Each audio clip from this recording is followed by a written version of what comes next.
Guys, kereta ni gempak ke tak gempak guys? Gempak kan? So, kita nak tahu apa part kereta Honda Jazz ni pakai, kita kena tanya Akil lah. Akil kan pakar pasal benda ni. So, jom. Tengok, kan dah siap. Kita race. 1 jam siap enjin. Okey, so sekarang ni kita jumpa team owner pula. Kita ada Abang Kino kita daripada Kino Motorsport. So mungkin abang boleh tunjuk sikit dekat kita orang apa yang ada dekat kereta abang, yang apa yang specialnya kereta abang untuk race kali ni, MCS kali ni. Okey, kita dah setahun lebih cuti kena COVID. So kita come back to set up new race tahun ni untuk first race MCS. Kita menyediakan kereta 2 kali ni. Tahun lepas kita 1, kali ni kita akan keluarkan Honda Jazz. Kita panggil ikut spec engine dia GK5 1.5 VTEC. So ni antara satu, lagi satu Suzuki ZC32 Suzuki Swift. So kita mula yang ni. Ini dia macam dengan penuh kasih sayang. Untuk pendengar-pendengar kadang-kadang tengok kenapa tak laju lah semua. Kereta ni dikategorikan kereta kita panggil SP2. SP2 ni bermaksud standard production. Dia tak boleh ubah suai enjin dia. Enjin must be original factory. Tak boleh usir coating ke ataupun ubah suai enjin dia. Yang dibenarkan adalah sistem exhaust, brake system, and then LSD dengan clutch. Jalan tidak boleh diubah suai. So dia punya konsep race ni adalah untuk kita develop kita punya motorsport, jadikan dia sesuai untuk race, sama label, cari driver bagus, team yang bagus. So regulation ni bila kita keluar enjin kereta-kereta macam ni, dia nampakkan sport, safety. Yang penting dia safety, dia perlu ada seperti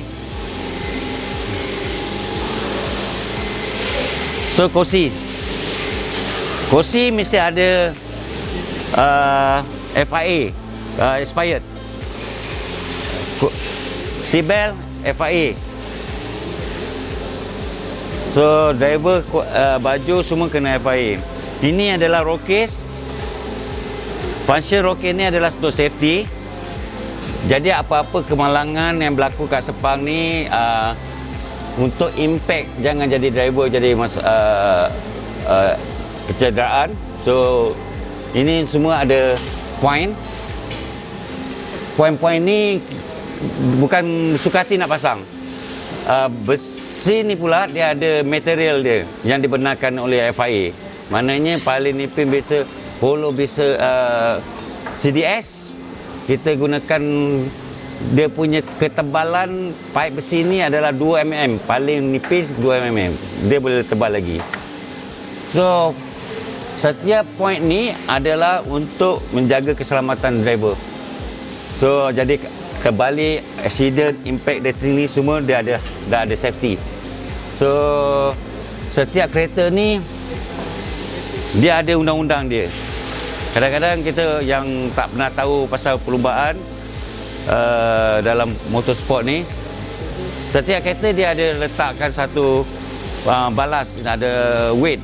Weight ni dia balancekan sisi kenderaan ataupun power antara Honda dengan Suzuki. Jadi yang tu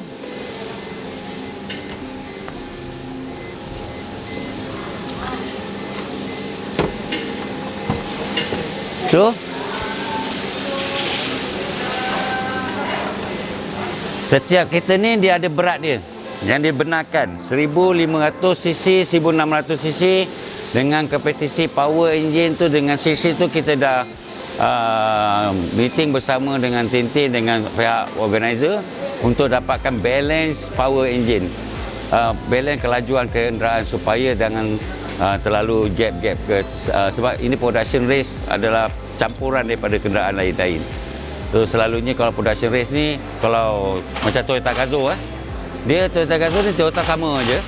So dia senang sikit nak jaga. Ini Honda, Suzuki, Proton, so agak kita praktikalkan benda tu supaya ada yang orang cakap adil. That's why kita kena penalti berat di sini tu supaya kereta tu lebih bersaing, lebih bagus. Saya ada satu soalan bang. Sekiranya race balance tu tak ada, apa akan jadi? Race balance ni? Ya, yang tu yang pemberat. Okey, dua pemberat tu, mungkin saya tak tahu nama dia. Kalau dua benda tu dicabut, apa akan jadi? Orang nak tahu. Okey. Dia satu, kalau kita ikut pada undang-undang lah sebelum race, dengan apa kalau benda tu akan terjadi. Kita cerita pada undang-undang dulu. Undang-undang, kalau kita lepas perlombaan, kereta ni akan ditimbang dulu, diskut dunia ni dulu. Jikalau berat tu kurang pada yang dibenarkan, kita akan dikenakan penalti dengan penalti dengan saman driver tu. Jadi dia dah disqualified pada race tu. Dia below pada weight dia. So kalau lebih tu tak apa. So lagi satu, kalau berat ni dikeluarkan ataupun berat ni kita letak pun dia ada spek dia, keselamatan. Yang penting dia keselamatan. Dalam lumba ni kita kena banyak belajar dari segi keselamatan. Macam mana kita nak save daripada road case, handling, braking, tire, semua kita kena belajar. So besi ni kalau tercabut, macam awak tanya tadi, ataupun dicabut, okay, kita mula kalau tercabut dia akan infect masa kita terbalik ke braking, dia tercabut, kita membahayakan driver. Membahayakan driver sebab berat dia satu bulat tu 6 kilo, yang besar tu 20 kilo, ada yang 10 kilo. Impact besi tebal ni boleh mencederakan driver. So that's why setiap kali kereta ni nak berlumba, kita ada rule undang-undang dia, kita terpaksa kena hantar kepada screening. Screening ni dia akan checking kereta ni dulu. Jika dia luluskan, baru dia bagi stiker ni. Okey. Okey. Kalau tak luluskan, KO. Kalau tak luluskan, KO lah, baliklah. Jadi dia tak lulus, dia takkan bagi stiker ni. Jadi point dia keluar kereta ni dari kat sana, dia orang akan check. Tak ada ni, dia takkan keluar. Tak dibenarkan berada di dalam track. Kiranya setiap kali race memang kena atas scootering juga, dia akan bagi ni juga. Yes, saya. Jadi dia akan teratur dan tak ada siapa yang boleh tipu dalam permainan ni. Jadi dia orang akan check satu persatu, baru dia benar. Next race akan datang, sama juga. Kita akan datang, kena scoot lagi, checking dulu. Kadang-kadang dia orang buka, tapi safety dia tak ada. Tak ada, dia orang takkan lulus. Bukan setakat benda yang dibenarkan.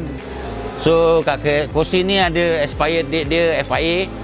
So lagi macam dia akan benarkan kalau tak lulus macam ni safety untuk jalan di dalam sana. Setiap minyak hitam ni mesti di lock, ikat supaya dia takkan jatuh di atas track.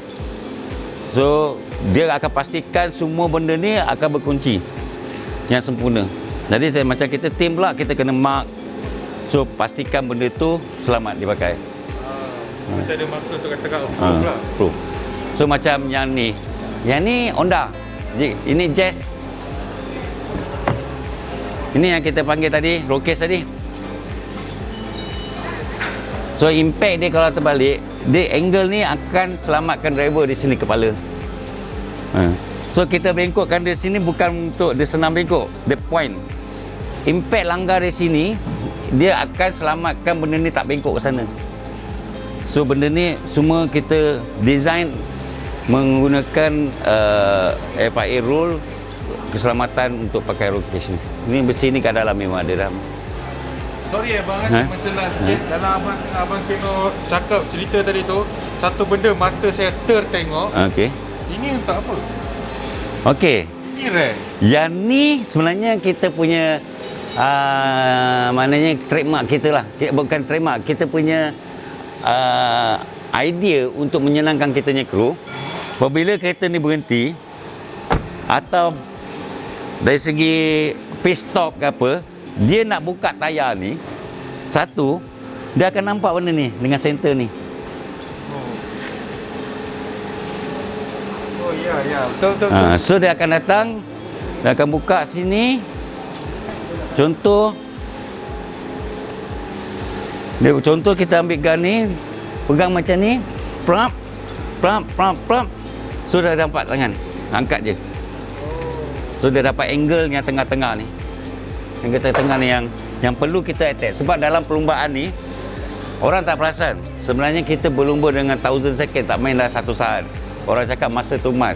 Kita lagi mas. Waktu kita nak reka kereta ni, semua point nak buka ni kita kena ambil masa dia. Kita indication kat sini pun ada. Ini yang ni rare ni. yang ni kita nak buat elemen, kita ada plate aluminium. Kita akan center plate tu sama label zero timbang. So nanti kereta ni siap, dia akan duduk atas besi tu. So kita akan buat elemen atas tu, ataupun kita akan buat timbang kereta untuk dapatkan transfer weight kereta, braking, mana weight tu pergi, berapa berat depan, berapa berat belakang. So benda ni semua dalam motorsport ni sebenarnya bagi saya ilmu tu A to Z. Mereka kereta ni senang untuk mereka, tapi menjadikan dia lebih sempurna lebih susah. So bila kita pakai dia untuk OEM ni, jalan raya, bila kita dah ubah dia jadi berlumba, dia rendah, point dia lari, so kita kena buat balik. Tapi abang cakap tadi motorsport ni ilmu tu A to Z, tapi kalau benda sini kita tengok dia seni. Dia jadi macam konsep seni di sini. Seni pemotoran. Seni. Macam diorang rekakan skru ni panjang supaya kita mudah angkat masuk dan kita nak pusing dia senang. So, kalau standard punya yang OEM jual kereta jalan, kita terpaksa pegang dia belah dalam. Betul. Jadi kita akan jadi masakan kita lambat. Jadi kalau apa jadi masa race, kita nak perlukan cepat, tukar tayar pun cepat. Jadi benda ni kita beli memang ada pasaran lah sekarang. Bila kita buka, kita letak skru ni, kita terus ikat je. Dia tak ada nak pusing-pusing je. So apa pendek cakap, semua nak kena pantas. Bukannya driver nak laju, mekanik pun laju. So sekarang kita tengok, kita tukar enjin. Kalau kita pergi kedai workshop biasa, selalunya dekat sana kita tukar enjin dalam masa 3 hari, 2 hari. Kat sini kita tukar enjin yang kalau Suzuki 20 minit. Honda ni habis race tadi, sekarang ni nak ngam 1 jam. Jom kita tengok enjin dia kat mana. Live, kita tengok live. So sekarang kita dah masuk enjin baru. Ni je. Ni lah enjin baru. Kita dah pasang sebab kita target dalam pukul 3 kereta ni dah siap sempurna semua. Dengan elemen dia, dengan enjin dia, semua dah siap hidup. Ready to race pukul 3. Kita mesti kejar masa, siapkan dia. So sekarang enjin dah masuk, kita tunggu nak pasang start. Enjin yang belah bawah semua nak masuk dah. Kejap lagi enjin ni hidup. Percaya tak tidak? Dengan masa 1 jam kita selesaikan benda enjin baru. So macam brake brake ni dia memang tahap brake yang Celsius 1000 lebih. Untuk bila kita braking dengan berat kereta 1050 dengan had kelajuan 180 lebih, brake dalam 100 meter ke 70 meter. Jadi kalau kita pakai brake yang biasa je, dia tak tahan kepanasan tu. So macam ni dia 4-pot endless. Suhu brake pad dia ni pula, dia brake pad tu dia ada suhu dia. Dia ketahanan suhu dia kepada 1200 Celsius. Jadi brake tu jadi merah bila brake. Jadi so kru tengah buka enjin Honda ni. Tadi first race tadi kita enjin dah rosak. So kita bawa balik cepat-cepat, so tukar enjin untuk second race kejap lagi. So itu mesti apa yang Abang Kino cakap tadi. Tapi tadi kita dah tengok dekat Swift ni, tapi dekat Honda yang ni saja ni ada satu benda yang tarik saya punya perhatian. Dia punya switching dia tu dah macam kapal terbang. Ini sebab kereta ni dia production race. Production race rule dia aircon tak boleh buka. Okey. Yang tu pusing tu dia cut off.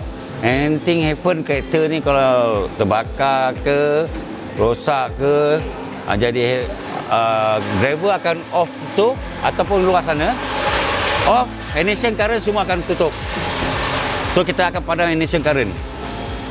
Lagi satu, pemadam api kita akan tarik ke sana, dia satu kereta ni akan putih semua. Faham? Tu safety tu ni. Yang switch button tu cuma kita tak boleh ubah original dia pasal production race. Yang tu untuk transponder punya button lah. Transponder ni dia timing. So kita tak boleh on di current tu saja. Bila kita tak jalan kat kereta ni, kita offkan current dia. Transponder. Yang ni OBD sensor. Dia tak boleh ubah suai wire kereta. Kecuali pada safety, ignition, sistem lain tak boleh buang. Jadi orang kata jangan usik. Jangan usik. Lebih baik jangan usik. Lebih baik. Ada orang buka, tapi bila dia buka terlalu ringan, dia kena penalti berat lagi. So bebek tak payah buka sebab kereta ni direka dari kilang. Dia bukan bagi saja. Dia dah sebelum sampai dia dijual, dia dah tahu speaker tu taruh mana, dia dah kira berat tu kat mana. Jadi bila kita buka berat tu, dia jadi tak betul kereta tu punya handling. Ni bonus info daripada orang lama, otai ni. Jadi senang dapat info macam ni. Jadi tak guna kita buang cover lah kosong macam kereta lumba betul-betul. Sebab ini production race. Kita cari point untuk memudahkan kerja dan kita tak perlu nak buat timbang, taruh besi sini, taruh besi sana. Kat kereta tu memang direka khas mana point tu nak letak. Baru dia siapkan kereta tu untuk jalan raya ke untuk berlumba. Tapi kalau kita dah beli kereta ni dari jalan raya untuk berlumba, kenapa kita nak buka benda tu? Sebab kilang dah buat ikat dia sempurna untuk safety. So kalau kita ubah ke tempat lain dah tak ada safety dia. Dia boleh tercabut lah macam-macam. Itu dari program kita punya strategi, kita punya bentuk. Sebab kereta ni semua kita buat A to Z. Beli dia on the road, rockcase ni ke pasang apa pun kita buat. Kino Motorsport kita dari A to Z kita buat. Jadi banyak yang belajar kat sini, kita belajar daripada experience. Banyakkan more pada experience daripada driver dengan mekanik. Mekanik biasa kalau pergi sini dia berlenggang-lenggang. Kat sini kita nak buka sesuatu tu semua ada, kita dah tahu. Buka ni berapa masa nak ambil. Buka tu berapa masa nak ambil. That's why kita tukar enjin kita dah tahu 1 jam siap. Macam ni 20 minit siap. Jadi kita kena sediakan barang-barang tu kena komplit lah. So itu tadi yang apa Abang Kino share dekat penonton-penonton Motoview. Terima kasih sangat abang, so abang bagi masa abang, serta abang bagi info yang orang kata padu. Last lah, apa abang nak promo dekat orang-orang pasal Kino, abang punya team Kino Motorsport? Saya banyak pada promo pada orang ramai di sana. Kalau tak tahu berlumba, cara berlumba, apa pasal berlumba, cara betul-betul proper, datang Sepang ke MCS untuk tahu apa itu production race, apa itu proper race dengan ikut rule international FIA. Tengok Motoview untuk belajar lebih banyak lagi.